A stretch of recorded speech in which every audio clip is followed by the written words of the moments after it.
She's trespassing. Arrest her now. That's what Karen shrieked when she saw my wife watering roses on our own lake cabin porch.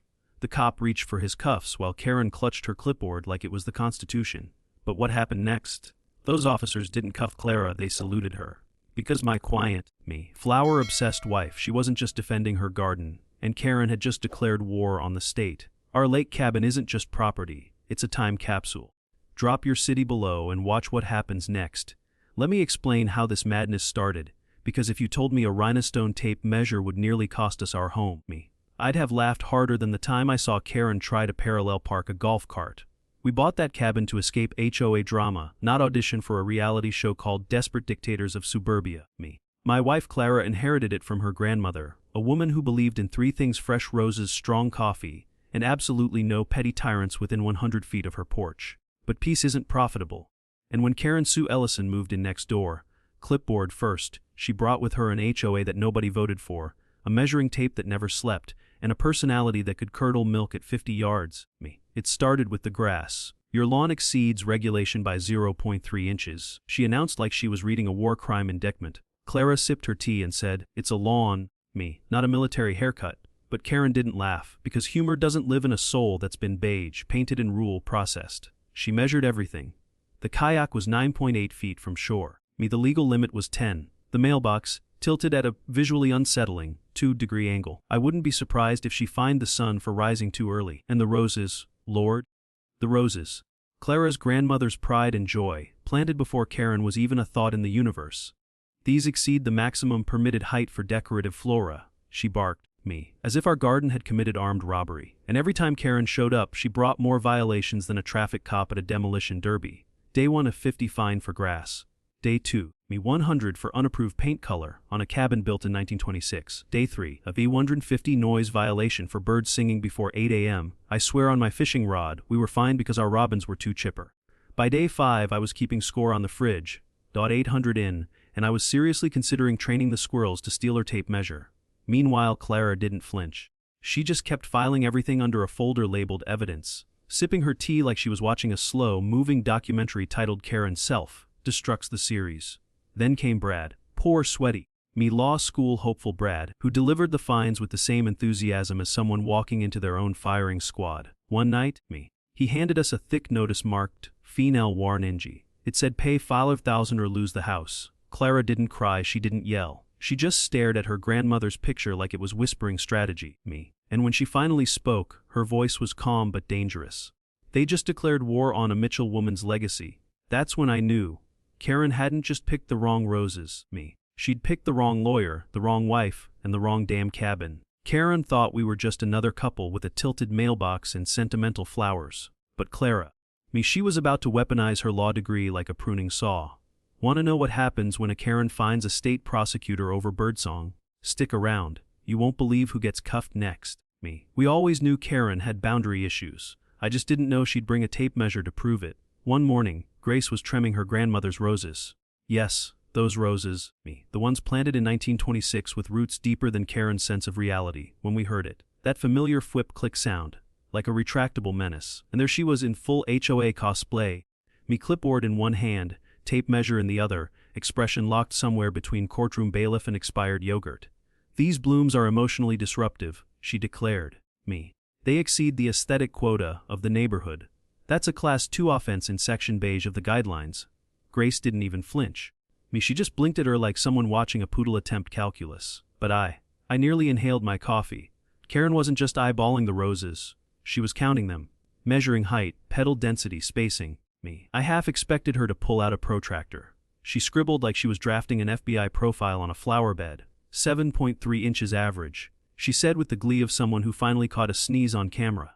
Violation noted. You will be fined $50 per plant for floral aggression. Floral aggression. That's right. According to Karen, our roses weren't blooming. They were threatening the moral order of suburbia. Then she pivoted, dramatically I might add, and turned her wrath to the cabin itself. Her nose scrunched up like she just licked a battery. This structure is visually hostile, she announced. It violates neighborhood harmony by existing. I wish I were kidding. When was it last painted? She asked with the authority of a tax auditor on speed. Grace replied calmly, 1987. My grandpa's last project before he passed. Karen made a mark on her clipboard like she was documenting a war crime. That's a decade behind HOA paint protocol.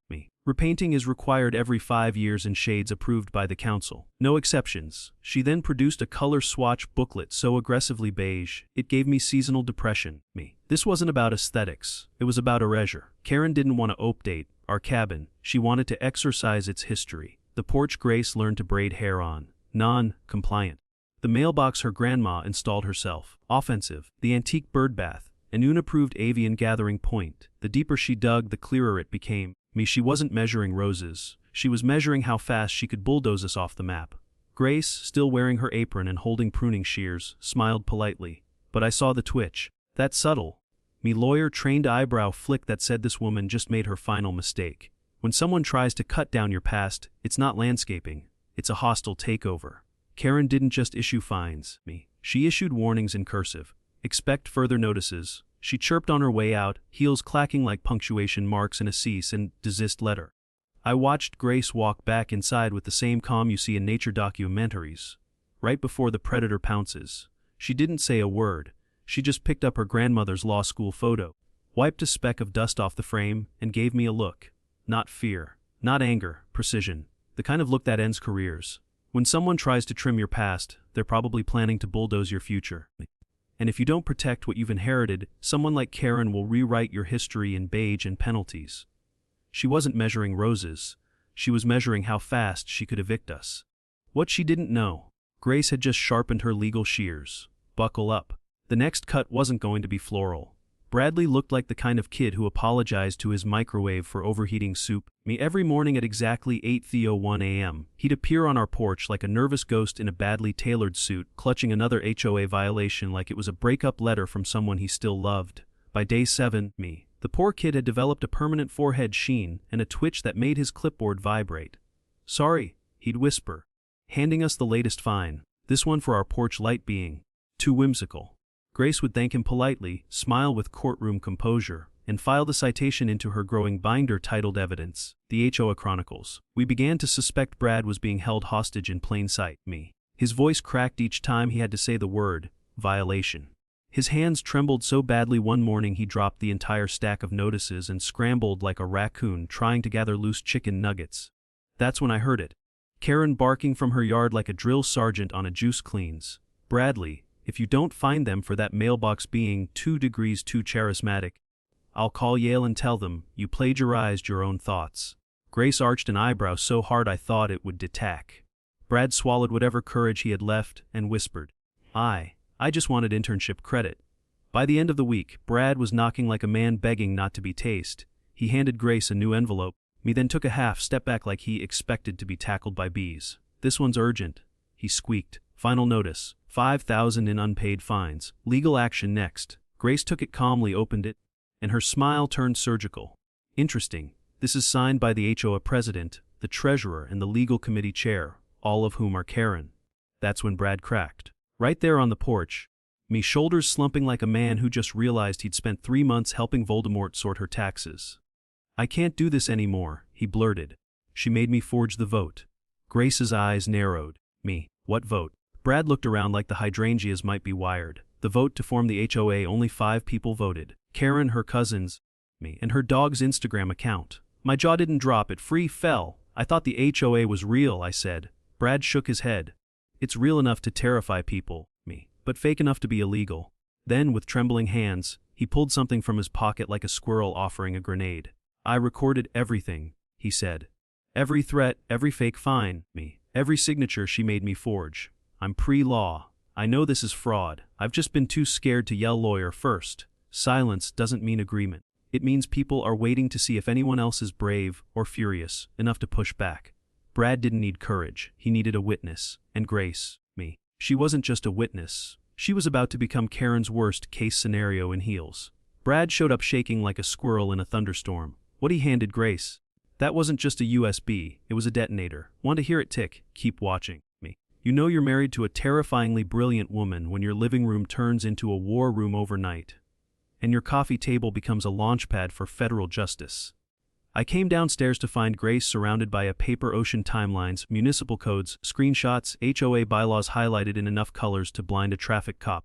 Me one sticky note on the lamp just said, subsection 4, burn later. Her laptop had more tabs open than a conspiracy theorist on caffeine. She was sipping from a mug that read don't make me cite subsection 4. Me and something told me Karen's beige empire was about to get bulldozed with documentation. Grace didn't raise her voice. She raised her receipts. First, she traced every fake violation back to Brad's USB files, cross-referenced them with zoning code, then mapped them out like it was a military op.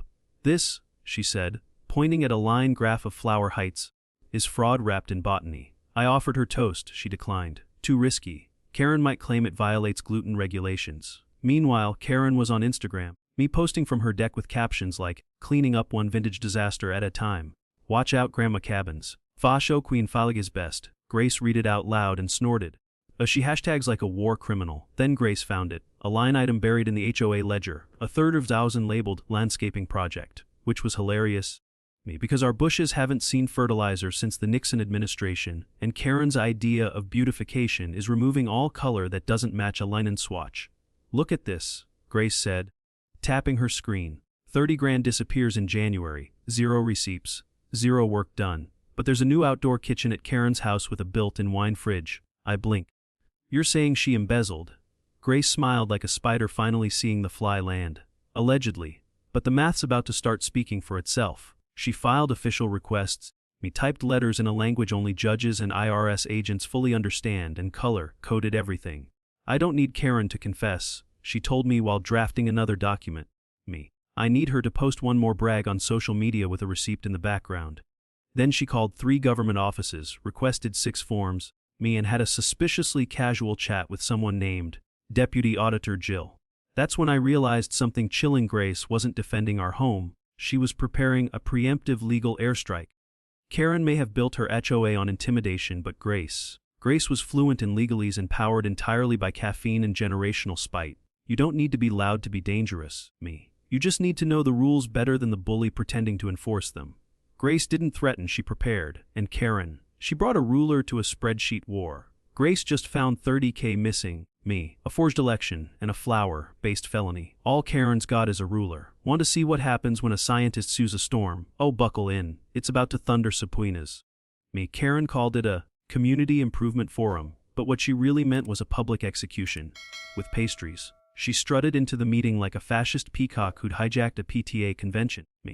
Power suit blinding enough to trigger migraines, clipboard holstered like a weapon, and her rhinestone, encrusted measuring tape dangling like a sheriff's star from a bedazzled belt of delusion. Behind her, a projector displayed a slide titled, Before and After Cabin Removal Concepts. You heard that right. She'd mocked up digital blueprints that erased our 100-year-old home and replaced it with something that looked like a luxury dentist office. The room was split down the middle. Half terrified homeowners clutching support animals, the other half live streaming on phones like they were covering the HOA Olympics. Tommy, our 11-year-old neighbor with 100K followers, was already whispering into his mic, Yo fam, the HOA just went full villain arc. Get ready for some Civil War realness. Karen cleared her throat like she expected applause. We're here to vote on whether the Ramsey eyesore will finally be removed from our community's horizon. Someone in the back coughed. Brad, looking like he'd rather be anywhere else, including prison, hid behind a ficus. Karen's slideshow hit the big screen like a fever dream. Photoshopped images of our cabin collapsing, replaced with things like community zen zone and dog yoga platform. I swear one mock-up had a fountain shaped like her face. Then came the votes. 30 hands shot up in the air like trained seals. All new residents, all suspiciously seated up front. Motion to evict the Ramseys, she declared. Democracy has spoken. That's when Grace stood up. And everything changed. She walked calmly to the projector like she owned the circuit board and plugged in a flash drive labeled, Justice. Slide 1 HOA bylaws. Highlighted, footnoted, devastating.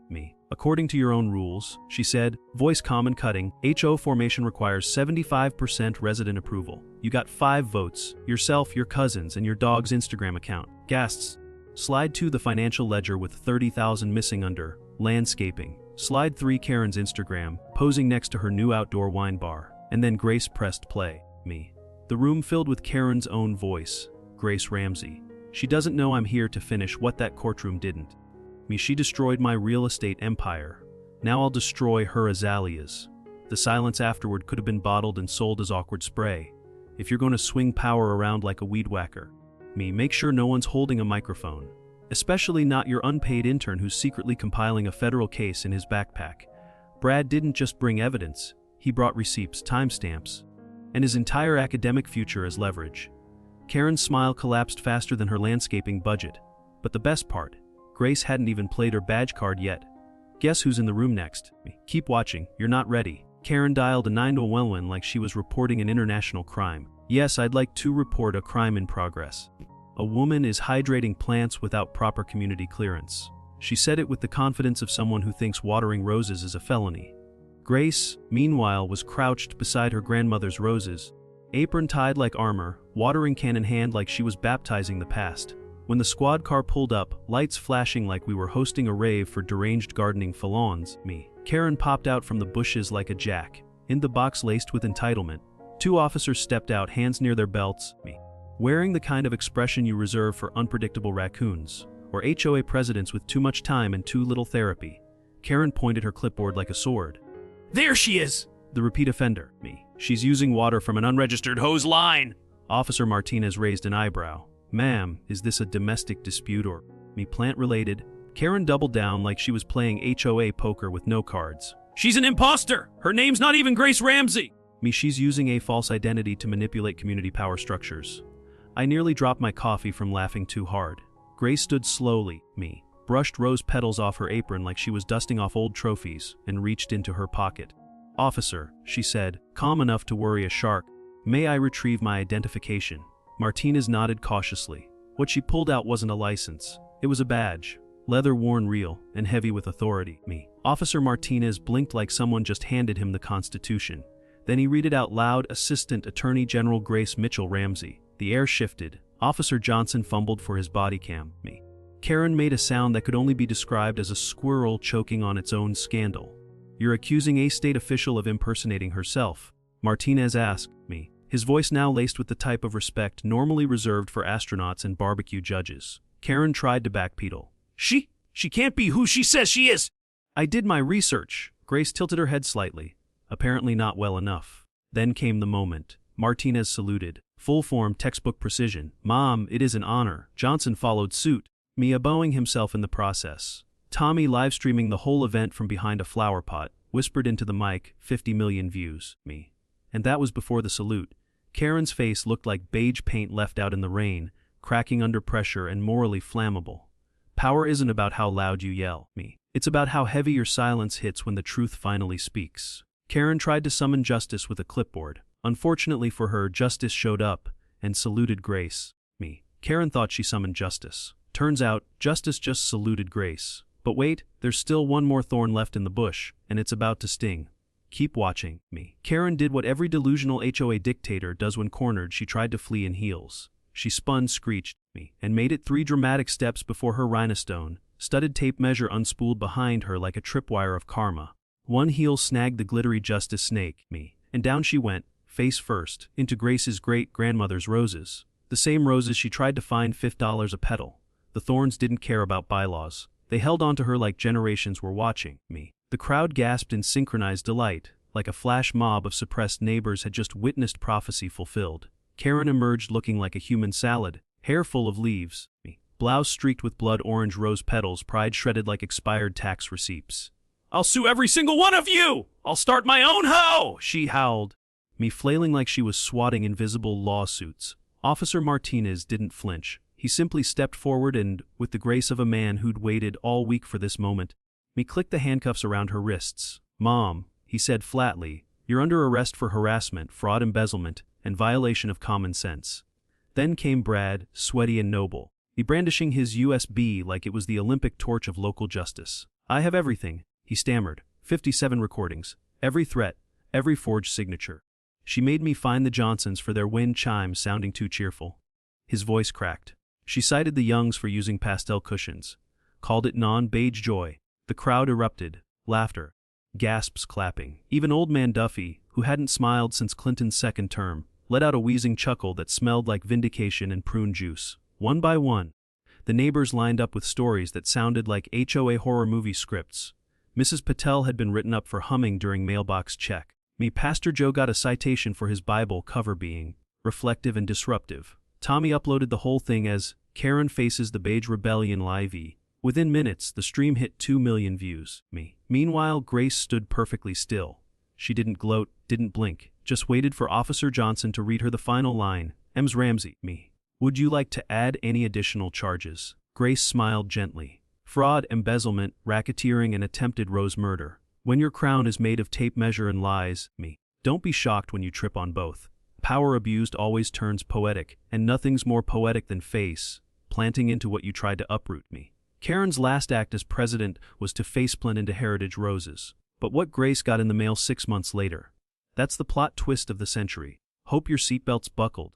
6 months after the HOA apocalypse, Grace was sipping iced lemonade and sorting mail like it was any other peaceful Friday. The Roses were thriving. Brad had transferred to Yale on a full scholarship, no less, and our porch was now the set for Tommy's wildly viral series Law and Order HOA Victims Unit. Then it came, a postcard, glossy innocent, from a town called Riverside Heights. The front featured Karen holding oversized scissors at a ribbon cutting. Behind her, a sign that read "Welcome New HOA President Colonel Hank, no excuses. Matthews." Grace blinked, then read the caption aloud. Former Marine, prosecuted 47 HOA abuse cases, known for zero tolerance and full compliance inspections. Then she froze. You could see it hit. First her shoulders tensed, then her eyes widened. And then, laughter. The kind that starts deep in your belly and erupts like a geyser. Grace choked on her lemonade, wheezing, gasping, finally managing to yell. She moved into a Marine's jurisdiction. That's not karma. That's a sequel. I nearly fell off the steps. Even Schroeder the cat looked impressed. Tommy sprinted across the yard, tripod already unfolding. Mrs. Grace, say that again for the camera. "We're going viral again." Grace, still laughing, wiped her eyes and held up the postcard. "Karen left my roses for a cactus field of justice." Tommy uploaded it within the hour. Title: HOA Karen gets drafted into discipline. You can't script this stuff. It hit 100 million views by Tuesday. Turns out, people really like watching tyrants meet accountability dressed in camo and medals. Apparently Colonel Hank ran his HOA like a forward operating base. Weekly inspections, no rhinestones allowed, and instead of fines, community service, supervised by Hank himself, clipboard in hand. Barking orders like "you missed a weed." That's 20 push-ups. One anonymous neighbor posted a video of Karen scrubbing curbs with a toothbrush while muttering, "I was just trying to promote beige unity." Let's just say, she won't be weaponizing tape measures again anytime soon. As for Grace, she returned to her roses, her porch, and her peace, and every time the mail comes, she smirks, because justice, when it blooms, smells better than revenge. So here's what this story taught us, and maybe what we all needed to hear. You don't need a title to be dangerous, but it sure helps when someone thinks you're just a flower lady. Bullies eventually trip on their own rules, especially when they wrap them in rhinestones. And legacy, that's not something you paint over with beige. That's something you inherit, protect, and pass on. Roses, thorns and all. If this story made you laugh, made you cheer, or made you want to grow your own legal garden, drop your city in the comments. Tell us, have you ever faced your own HOA Karen? Like this video if you believe justice sometimes wears gardening gloves. Subscribe so you don't miss the next time karma brings receipts, subpoenas, and a lemonade chaser. Because here, we don't just tell stories, we grow them.